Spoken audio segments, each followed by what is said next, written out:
Hey, what is up, mortals? It is Esberk VA here, and welcome to part 3 of What If Deku Was a Power Ranger?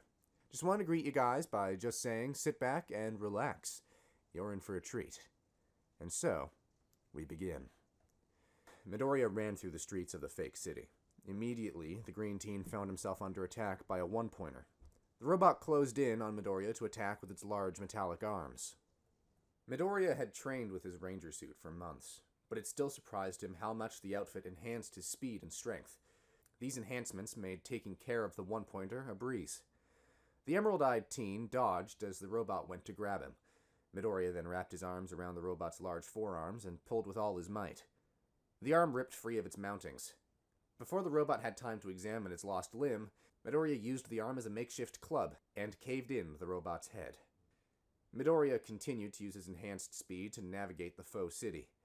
During his run, he came upon several one-pointer robots, a few two-pointers, and 2 three-pointers. The dragon-clad boy then came to one of the main streets. The sight that met Midoriya's eyes nearly took his breath away. The whole street was covered in robot parts. Standing among the wreckage was the girl wearing the Blue Ranger costume. As the blue girl finished off a three-pointer, another robot was sneaking up on her. The Triceratops masked female did not seem to notice the automaton. Midoriya reacted in that moment. The empowered teen used his speed to intercept the robot. He delivered a powerful punch to the side of the robot's head. The armor of the robot crumpled under the force of the blow. To Midoriya's mind, the thick steel armor was no more difficult to crush than a soda can. For good measure, Midoriya then tore off the robot's head. The girl in blue turned to see Midoriya standing there with the robot's head in his hands. She walked toward him. "Nice trophy you have there. You're Izuku Midoriya, right?" "Yes, yes, I am." "Yes, I am. And are you Melissa Shield?" "Yes. So you did notice my grid power." I picked up on your grid energy when we shook hands. I was told by my master that there would be other grid users at this exam." "I was told the same thing. There is one other grid user in this field. I saw her at the start of the test. She's wearing pink, but I never saw her face, or got her name." "Well, that is unfortunate." "Yes, it is. It would be nice if we could find her, but we should focus on passing the test." Midoriya had been distracted by talking to Melissa. He then realized he was still holding the robot head. The green-haired youth threw the head down with a loud clang. "I agree." Melissa thought for a moment and came up with a plan. "Hey, I have an idea. Why don't we stick together?" That does make tactical sense. After all, I am used to working with a partner. Feels kind of strange to fight alone." "You had a partner? Who are they? What's their color?" "His name is Katsuki Bakugo. He has a red suit. Didn't you train beside anyone, Melissa?" "No. The only person I knew that had grid powers was my master, the hero Ninjor." "Whoa! Ninjor trained you too? Wonder how he did that." "I believe that is a mystery for another day. Let's get back to the test. With any luck, we will run across the Pink Warrior." Midoriya agreed with Melissa. The two rangers then returned to the battlefield in search of points. Elsewhere, Ninjor sat in a dark room full of computer monitors. These monitors displayed every test field and the accumulated points of each applicant. Seated next to Ninjor was Principal Nezu. My. You certainly did not undersell your students' abilities in your reports, Ninjor. In fact, I would say you have been holding out on me." "That was not by intention, Nezu. Each of my students is very motivated to become a great hero. That thought is what propels them forward. I figured All Might had something to do with that." "It is good to see that my old student's legacy is alive and well. How much stronger do you think the 6 will get?" "At their current level, these 6 would outperform most Ranger teams, but how far they go from this point will be up to them." "As it is with all students." Ninjor nodded in agreement with the principal. "It looks like 2 of the 6 just found each other. Did you have something to do with this, Nezu?" "I won't deny it. I had the 6 placed on 2 different fields in groups of 3. I figured it would be a good way to introduce them." "Not a bad idea. I would be surprised if they didn't meet up before the test ends." "Why do you say that?" "Rangers work as a team. It is the core of their being. I have seen it in these children over the past 10 years. The one thing that all 6 want to know above all else is if there are other Rangers, even though I called them grid users. None of them are aware of it precisely yet, but they knew the others were out there. They craved to be together." "Interesting. Let us see what will unfold. Back on the city field, Midoriya and Melissa worked their way through the streets together. They destroyed any robot they came across.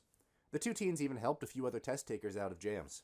A great show of teamwork for two people that had just met each other. The two also got a chance to talk in between their robot smashing. Midoriya told Melissa his backstory and how Ninja had trained him and Bakugo for the past 10 years to control their grid powers. For good measure, the talkative boy also told the chipper girl what powers he had gotten. Melissa then told her story. She came from America, California to be precise. But she had lived most of her life on Island with her father, David Shield.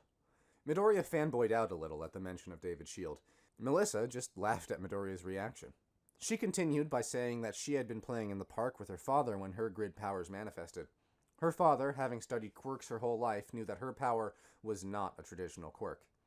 The long-haired girl concluded her story by saying that Ninjor had been training her to control her powers for the last 10 years. Midoriya and Melissa had emerged from the back street of the faux city and figured they were in good shape to pass the exam when the ground started to shake. That is the zero-pointer.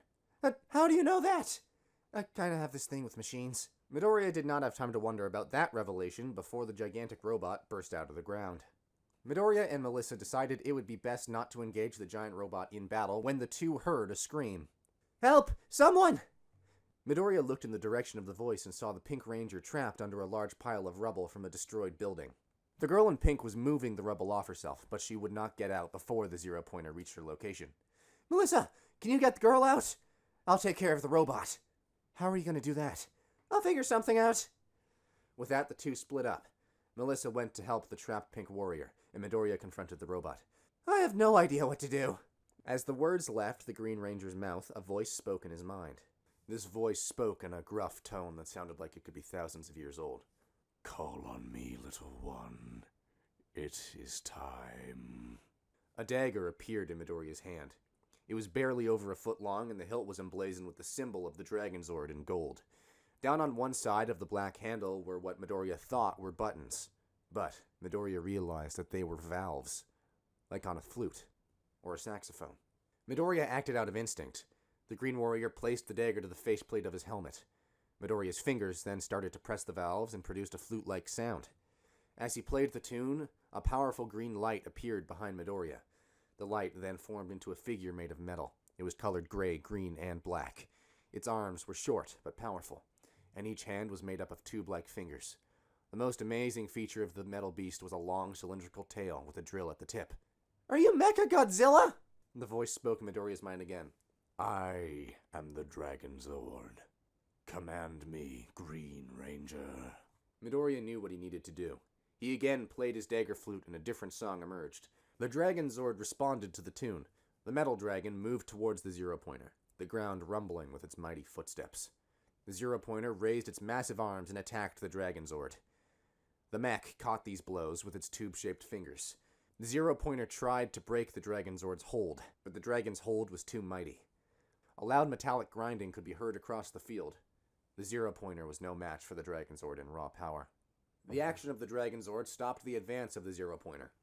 Melissa moved quickly to free the Pink Ranger from the debris during the robotic standoff. The blue-clad warrior ran toward the Pink Ranger.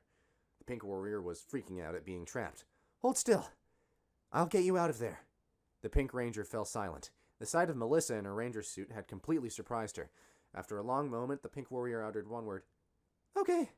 Melissa placed her hand on the Pink Ranger's shoulder. A message appeared on Melissa's visor that read, System synced. This message was followed by a display of the Pink Ranger's vitals. The Pink Teen's vitals were elevated, but that was understandable considering she was trapped under a huge pile of debris. Apart from the high vitals, the Pink Ranger had no major injuries. Knowing that, Melissa just had to release the girl from the rubble pile. I need you to stay still. The Pink Ranger nodded in agreement. This video was sponsored by Skillshare. With the services Skillshare provides, you can access many in-depth tutorial videos based on basically anything you want to learn. Each class that they have is bound to help you with your creative endeavors. Do you want to learn how to make videos like this one? Do you know how to write scripts or edit audio? Skillshare has you covered. With our link, you can have a 14-day free trial. So what are you waiting for? Click the link now and get 14 days worth of classes free. Link in the description below. Melissa used the suit system link to activate the Pink Ranger's teleportation function. The blue-suited girl set the teleport to move the Pink Ranger to a safe distance from the robot clash.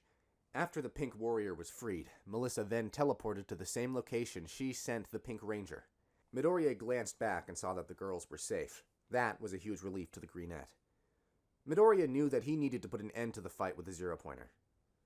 The Green Ranger placed the dagger to his faceplate one more time and released one final song.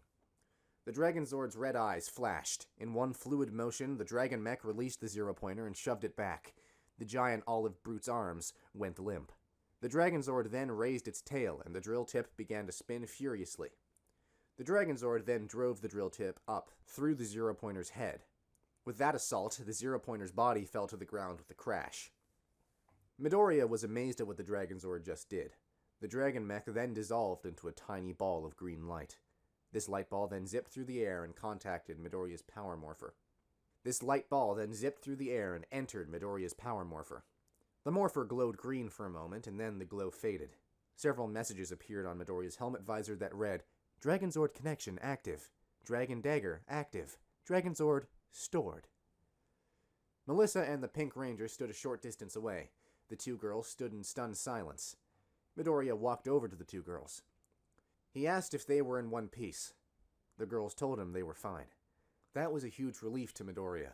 While the battle had been cool, the safety of others was far more important to the green boy. And with a booming finish, the UA entrance exam is over. We will supply first aid to all you crazy kids who need it. For those who can, please start walking toward our groovy exits. Yeah! Melissa reached around to the back of her helmet and pressed the release button. Her helmet glowed blue and vanished. This exposed the tall girl's smiling face to the world. That was amazing. How did you activate the Zord protocol? Even I couldn't figure that out. Midoriya was surprised by Melissa's enthusiasm and her knowledge of the Morpher systems. The green teen would have to pick her brain after the exam. Honestly, I just went on instinct, and I heard this voice in my mind. It was kinda strange, really. Midoriya reached around and pressed his helmet release button too. This was one of the first suit features Ninjor had shown the boys. The Greenette's helmet then vanished like Melissa's did. Midoriya took a deep breath and let out a huge sigh. The boy had no time to relax, because the Pink Ranger walked up to the two. Midoriya got his first good look at the girl. He was surprised at her athletic build. He wondered how she managed to get stuck under all that debris. The Pink Ranger reached around and removed her helmet.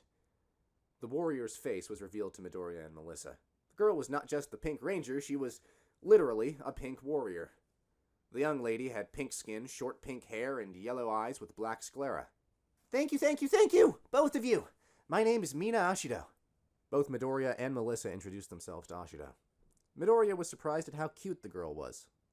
After seeing what the two girls looked like, it made him wonder what the other Rangers were like. The curious boy also wondered how his sparring partner had done on the exam. A short while before this touching scene, at the start of the exam, Bakugo was located on a test field designed like a factory. Most of the test takers were taken aback by how realistic the stage was. Bakugo didn't care about the design schemes. The fiery teen had come to pass the UA entrance exam, and that is what he was focused on. President Mike gave the go signal, and Bakugo took off running. The teen put his Red Ranger suit to work. The Ashen Blonde bashed every robot's head in using his Ranger strength. The teen had found and destroyed many three-pointer robots before he even ran across another test taker. Bakugo was setting a benchmark record for starting the exam.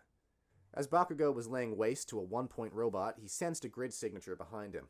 The red-clad warrior turned in the direction of the grid energy and saw a guy in a suit like his. This new guy's suit was black and had a mammoth face on the helmet. Bakugo knew that his green-haired partner could have identified what the creature was exactly, but Bakugo didn't care about that. The bombastic boy yelled at the Black Ranger. Hey, you in the black! Get over here! The Black Ranger was shocked by Bakugo's forwardness. After his shock wore off, the young man ran over to Bakugo. You're a grid user, a Power Ranger. Yeah, I am. How do you know? Oh, that question's so stupid I'm not even going to respond to it. Bakugo turned to leave, but spoke to the Black Ranger over his shoulder. Come on, we have a test to pass. Keep up, you hear? Bakugo took off running, and the Black Ranger followed. Hey, don't you want to know my name and what I can do? There's no time for that right now. Show me what you can do as we move. The most important thing is passing this exam. Everything else can wait. I like your style, man. The two boys ran through the factory field, destroying any robots they came across. A few times, this tactical destruction happened to help a few other test takers, but Bakugo was more focused on the points. Bakugo was impressed by the Black Ranger. The guy was not quite as good as Midoriya, but he was still impressive. The guy had clearly been trained well. He attacked with strength and ferocity. This was a major change from the careful and deliberate fighting style that Midoriya employed. Bakugo thought the new guy was alright. The two did have a small problem getting in sync. This is not surprising, considering that Midoriya would always adjust to Bakugo's style. In their training, Midoriya had always been better at teamwork maneuvers than Bakugo. The green jerk could get in sync with almost anyone. The Ashen Blonde had always respected the Greenette's ability in teamwork, but he would never tell him that. Still, Bakugo did manage to get into rhythm with the Black Ranger after a while. The two boys felt they were in good shape to pass, but then the ground started to shake. The bad news was that the zero-pointer had been released. Bakugo and the Black Ranger were right in the mechanized giant's path. The two were going to run, but there was no need. A large laser beam impacted the zero-pointer's head. When the team made contact, the giant's head exploded in a shower of metal and circuit boards. If the two boys had not been wearing helmets, their jaws would have hit the ground. Bakugo traced the path of the laser back to the source, and what he saw was more shocking than one hitting a zero-pointer. Making its way toward the boys was a giant yellow robot tiger. On the robot kitty's head was the Yellow Ranger. "You boys all right?" The Black Ranger called up. "Yeah, thanks! I knew I sensed 2 grid signatures in this field. Glad I was able to find you." The Yellow Ranger jumped off her Zord and landed in front of the boys. The Zord turned into a ball of light and returned to her morpher. The Yellow Warrior pressed her helmet release and exposed her face to the boys. The girl was very short and had short purple hair. "That was awesome! How did you do that?" Bakugo yelled at the new girl in yellow with a savage tone. "Yeah, Mauve! What the hell is that robot kitty?" The short girl replied calmly to the fiery-tempered boy's outburst. "First off, my name's Kyokujiro, not Mauve. Secondly, that was my saber-toothed tiger Zord. I probably shouldn't have summoned it, but it was the only thing with enough firepower to stop something so massive." "What the hell? That doesn't explain anything!" "Well, I would be happy to explain about my Zord if you boys do one thing for me." "What is it, Mauve? Spit it out already." "As I said, my name is Kyokujiro, not Mauve. My condition is that you two boys remove your helmets and tell me your names." Bakugo was very annoyed by Jiro, but he figured she had a point. It was rude of the two boys to ask questions of someone with their faces covered. Bakugo removed his helmet, showing his snarling face. "My name's Katsuki Bakugo." The Black Ranger also removed his helmet. The boy had long black hair, sharp pointy teeth, and flaming red eyes. "My name is Eijiro Kirishima. Nice to meet you both." "There you go, Jiryo. Now will you tell us how you summoned that robot tiger cat thing?" "You are really high-strung, aren't you? Okay, that's nice. It's nice to meet you two. I would be happy to tell you all about it." The confident girl then started to explain the Zord and how it ended the zero-pointer. Meanwhile, back in the monitor room, Ninjor and Principal Nezu sat watching the monitor. Nezu looked over at Ninjor with a pleased look on his mousy face. "I thought I was prepared for these Zords, but I was wrong. Hearing about them is one thing, but seeing them is another." "I know what you mean, Principal. I have seen many Rangers call many Zords, but there is always an excitement that comes with summoning a Zord to the battlefield for the first time. That is something you never get over." "And each of these children will have the power to summon one of these mechs?" "Yes, they will. And there is more to them. Much more." "Well, I will leave the Zord training to you. Not much I can really do with that. But considering their size, I will have to ask that they not be used on campus." "If we are lucky, Principal, the children won't have to use the Zords at all. But I will make sure they can control them." "Good. I must say, I have not seen individuals with this much potential since my former student roamed the halls." "No one can argue that All Might helped to define what it means to be a hero. All Might's example is the main reason these kids got so strong so quickly. I think we should tell these children the truth, sir." "I don't know if that is a good idea. Who knows what would happen if such information was leaked?" "What happened that day is very likely linked to the reason the Grin appeared in this dimension, and why the Six got their powers." "It's not that I disagree with you, Ninjor. I can't deny that these putty incursions and All Might's condition are most likely linked, but I worry what such dire information will do to such young minds." "You may have a point." Nezu looked over at the monitors. "All these children will have the weight of the world on their shoulders sooner than they think. We must do our best to prepare them for that reality." "Speaking of preparing the children, did the paperwork go through on my friend?" It did. I took care of it myself. Your friend will be able to start as the heroics instructor when the semester begins. I was surprised you agreed so quickly to my request. Well, with your friend's qualifications, I would have been a fool not to accept him. It is my duty as principal to get the best educators I can to guide UA's students. I thank you, sir. My friend is a tough old dog, but he is one of the best trainers I have ever seen. I know he can help the Sixth through the next part of their training. If his methods are that good, then all of the students will benefit. I do love win-win situations. This is going to be an interesting year. Meanwhile, in another room full of monitors, a man sits looking at images of the world flashing before his eyes. The population of this world has such power at their fingertips. If this world marshaled its forces, it could conquer the multiverse, and yet they languish in mediocrity. The man paused as a new image appeared before him. This image showed Izuku Midoriya summoning and controlling the Dragon Zord. So, he's given the coins to someone. Excellent. It would be boring if there was no one who could challenge me. But I fear that this group will suffer like the others. Let the conquest of this earth begin. Thank you all for indulging yourselves in the story thus far. I hope you enjoyed it. Now, there are a few more things that I'd like to go over before the video ends. Firstly, we've got a second channel called Anime Deep Dive. Anime Deep Dive goes deep into the facts and lore of a wide variety of anime. It's sure to expand your weeb knowledge for all kinds of series guaranteed. On top of that, we have a third channel called We the Celestials Naruto What Ifs. It's what we do on this channel already, but in the vast world and lore of Naruto. Go check it out if you're in the mood for some jutsu action. I'd like to let you all know, on behalf of We the Celestials, I'd like to thank everyone involved in the production of today's awesome content. Their details will be in the description below.